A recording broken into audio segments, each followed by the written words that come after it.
دیکھ امام انام نے، کھینچی ہوئی ہے دیکھ امام انام نے، گر ہو حلال زادے تو اب آؤ سامنے۔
بسم اللہ الرحمن الرحیم۔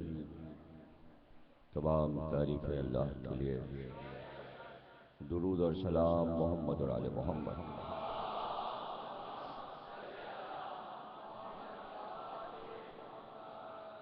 1437 ہجری کے اشرۂ محرم کی چھٹی تقریر آپ حضرات سماعت فرما رہے ہیں۔ ایک مال دین اور نعمت عظیم کے موضوع پر ہم مسلسل گفتگو کر رہے ہیں۔ ایک مال دین جب اللہ نے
یہ شہریار صاحب ہیں، بہت پرانے ہمارے سامع، تو یہ باہر کھڑے ہو کے مجلس سننے لگے۔ میں نے کل ان سے کہا بھائی آپ تو آگے بیٹھتے تھے، کہنے بچوں نے سب قبضہ کر لیا ہے اور بوڑھوں کو پیچھے کر دیا۔ تو بہرحال یہ تو ایک نیک فعل ہے کہ ہماری جگہوں پر بچے قبضہ کریں، یہ ہماری عین تمنا ہے کہ بھائی آپ بوڑھوں کو پیچھے ڈھکیلیں، بچوں کو آگے لائیں۔ تو ہم تو جب بوڑھے بھی نہیں ہوئے تھے اس سے پہلے سے بچوں کو جگہ دیے چلے جا رہے ہیں،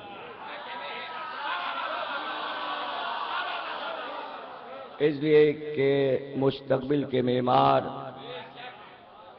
ہمارے بچے ہیں۔ امام حسین السلام بچوں کو اسی لیے لائے تھے کہ بچوں کو بھی دین کا کام بڑھ چڑھ کے کرنا چاہیے. اگر کربلا سامنے نہ ہوتی تو یہ بچے کیسے حصہ لیتے؟ تو یہ فکر امام حسین کے چاہنے والوں میں آئی، اور ہم نے دنیا کو سکھایا کہ معاشرے کا ہر طبقہ محنت کرتا ہے اور علم کا سفر کرتا ہے. دیکھیے، حج آخر تھا اور ضروری نہیں تھا کہ سرکار بچوں کو بھی لے کے جاتے، لیکن تمام بیویاں اور سید عالم اور دونوں بچے اور دونوں بیٹیاں حسن حسین، زینب اور ام کلثوم سب اس حج میں جا رہے تھے ساتھ، تاکہ لوگ دیکھیں کہ ہمارے گھر کے بچے مباہلے میں بھی جاتے ہیں اور غدیر میں بھی ہوتے ہیں. تو چونکہ بہت بڑا جشن ہونے والا تھا اکمال دین کا، اور ہمیشہ اس بات کو یاد رکھیں کہ ہماری زندگیاں غم حسین کے لیے ہیں،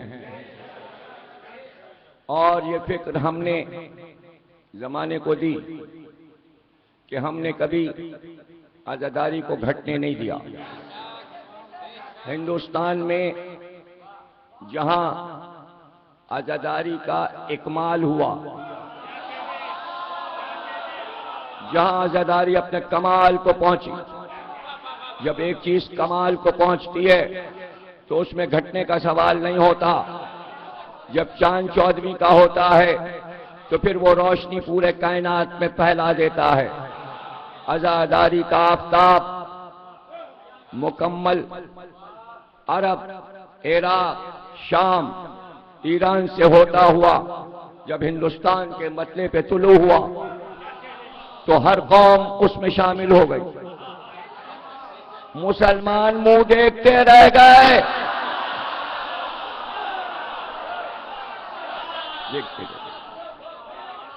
اور ایسا مطلع ہند پر آفتاب عزاداری نے کائنات میں نور پھیلا دیا. میں آپ کو کوئی ضروری نہیں کہ دلیلیں دے کر اور یہ سب کر کے حوالے نہیں، میں قسمیہ آپ کو بتاتا ہوں. عزاداری پوری کائنات میں نہ عرب سے پھیلی، نہ عراق سے پھیلی، نہ ایران سے پھیلی.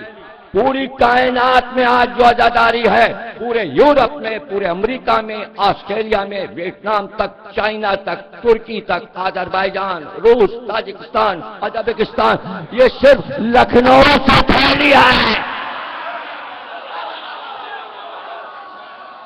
یہ لکھنؤ کا آسان ہے ہم پر، جو ہم قیامت تک اتار نہیں سکتے. پہلے لکھنؤ نے 5 پڑوس کو فتح کیا. لکھنؤ کے آس پاس پٹھانوں کی ریاستیں تھیں. نواب رامپور، فرخ آباد، یہاں پٹھانوں کی حکومت تھی. لکھنؤ والوں نے پٹھانوں کو ماتمدار بنایا. نواب رامپور شیعہ ہو گئے. اب پوری اسٹیٹ، اولاد، بچے، پوتے پروتے سب ماتمدار. کروڑوں کی عزاداری ہے رامپور میں، سونے کے پنجے، جواہرات، ہیرے. پھر یہی عزاداری حیدرآباد، دکن، بھوپال، بمبئی، بہار، پٹنہ، برما تک، سنگاپور تک، بنگلہ دیش تک، اور ادھر کشمیر تک، گلگت بلتستان، پہاڑوں پر، صحراؤں میں راجستھان کے، جے پور، بھرتپور، ادے پور، تہسر، آگرہ، ادھر گولکنڈا، برار، بیدر، سارے ہندوستان کے بادشاہ شیعہ ہو گئے. شیعہ ہو گئے، اور اگر شیعہ نہ ہوئے تو ان کو عزادار بادشاہوں کی رعایا بننا پڑا۔ گوالیار کے ہندو مہاراجا سب جگہ تعزیہ رکھا جانے لگا، ہر جگہ ذاکر بلایا جانے لگا، عزاداری پھیل گئی۔ یقین کیجئے اسلامی ملک عزاداری کو قتل کر رہی تھی۔ ہندوؤں نے اعلان کیا ہم اس کے خلاف نہیں ہیں، نہ کل تھے نہ آج ہیں، آج بھی۔ جس کا دل چاہے چلا جائے، محرم کر کے آ جائے، اور پھر دیکھے کہ وہاں کے ہندو فوجی، ہندو پولیس والے کیسے ڈیوٹی دیتے ہیں، اور کیسے تازیوں کا احترام کرتے ہیں، اور کیسے ماتم داروں کا احترام ہوتا ہے، اور پھر اگر حملہ ہوتا ہے تو مسلمان حملہ کرتا ہے۔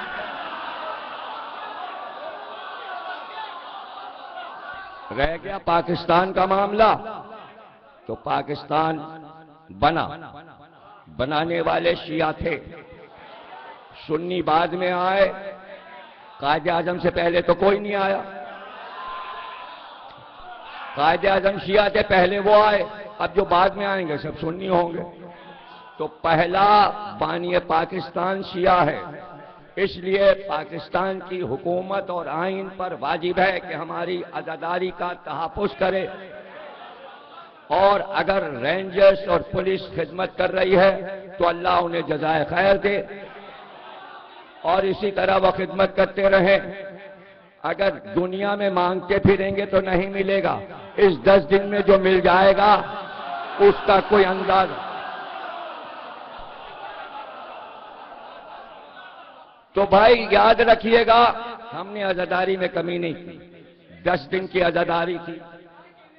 بادشاہ نصیر الدین حیدر نے جب منت مانی کہ میں بادشاہ ہوں، تو چہلم تک کی عزاداری ہو گئی، 40 دن۔ اس کے بعد تعزیے پہ جب حملہ ہوا انگریزوں کے زمانے میں تو تعزیے روک دیے گئے۔ جب تعزیے کی اجازت ملی، انگریزوں نے اجازت دی، تو وہ 8 ربیع الاول تھی۔ جب سے چپ تعزیہ اٹھنے لگا، اب 2 مہینے 8 دن کی عزاداری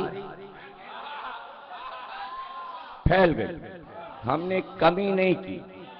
اب رہ گیا پورا سال، ہر تہوار 1 سال کے بعد آتا ہے، عید 1 سال کے بعد، بقرعید 1 سال کے بعد، رمضان 1 سال کے بعد، محرم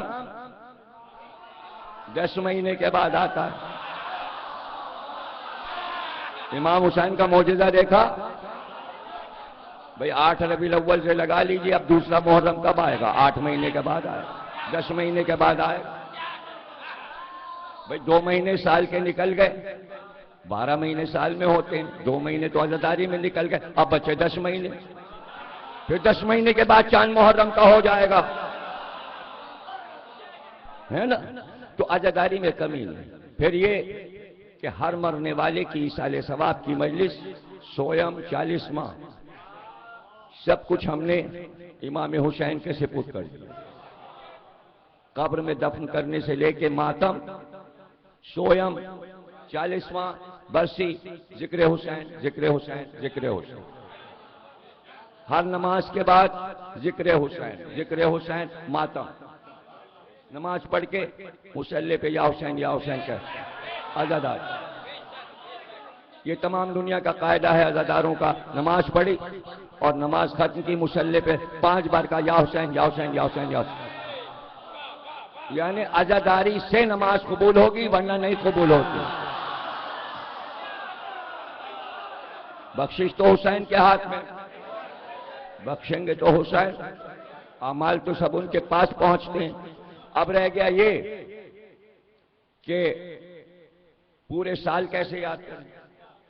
کوئی کہے بھائی ہم تو 24 گھنٹے امام حسین کو یاد رکھتے ہیں، طریقہ اس لیے حسین نے کہا تھا جب ٹھنڈا پانی پینا، ارے دن میں کتنی بار پانی پیتے ہو، ہر وقت یا حسین۔ آپ سمجھ گیا، عزاداری میں کوئی کمی نہیں ہے۔ ایک جام پیاس لگنے پر، پانی پینے پر بھی عزاداری۔ ہماری نظر، ہماری نیاز ہماری سبیلیں سب حسین کے نام. ایسا کسی نے اپنے موسیٰ عیسیٰ کے لیے کیا؟ یہ ہم نے کیا ہے، ہم نے. اب یاد رکھنا یہ سب بتا دیا کہ پورے سال کیا جاتا ہے، لیکن امام نے فرمایا ایک دن عید منانا ہے، اس دن یا حسین نہیں ہوگا، اسے کہتے ہیں غدیر خم.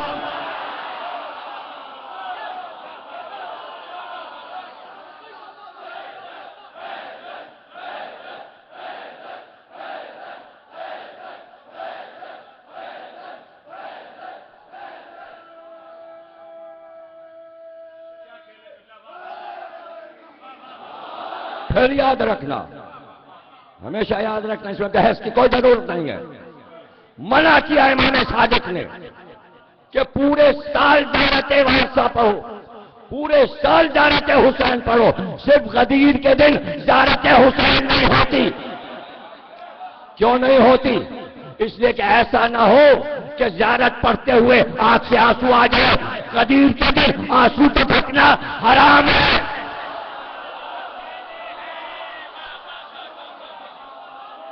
پھر سمجھ لو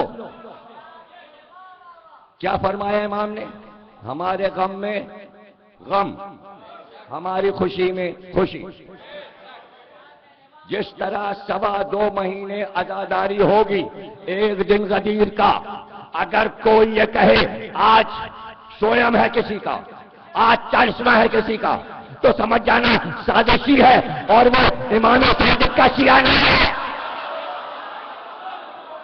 اگر کہیں سننا کہ علم پہ ماتم ہوا ہے غدیر کے دن، تو سمجھ جانا یزید ہے، وہ غدیر کو ختم کرنا چاہتا ہے. یہ اوپر سے سازش ہوتی ہے. ان کی عید کو چوپٹ کر دو. رسول اللہ نے فرمایا یہ ہماری عید ہے، یہ اللہ کی عید ہے، یہ فرشتوں کی عید ہے. آج جشن ہوگا، آج علی کی مولائیت ہے، خوشی کا دن ہے. بیعت علی کی ہوئی، پوری امت نے بیعت کی. حکم رسول تھا جاؤ بیعت کرو علی کی اور مبارک بات دو اور کہو آپ مومنین اور مومنات کے آپ مولا ہو گئے، تمام مومنوں کے مولا ہو گئے. مولا غم نہیں ہے، مولا خوشی ہے، ولایت خوشی ہے. علی کا کائنات کا خلیفہ بننا عرب کا نہیں، مدینہ کا نہیں، کائنات دو عالم، جہاں جہاں عالمین ہیں، جہاں جہاں اللہ ہے، جہاں جہاں رحمت للعالمین ہے، وہاں وہاں علی مولائیت کی منزل پہ پہنچ گئے. عرب والے سمجھے کوئی تخت ہے، کوئی تاج ہے. رسول اللہ نے نہ تخت چھوڑا نہ تاج چھوڑا. ایک منبر غدیر میں بنایا اور پالانے شتر کا بنایا. جب غدیر ختم ہوا تو وہی منبر اٹھا کے اونٹ پہ رکھ دیا. کہا اس منبر پہ کوئی بیٹھ نہیں سکتا.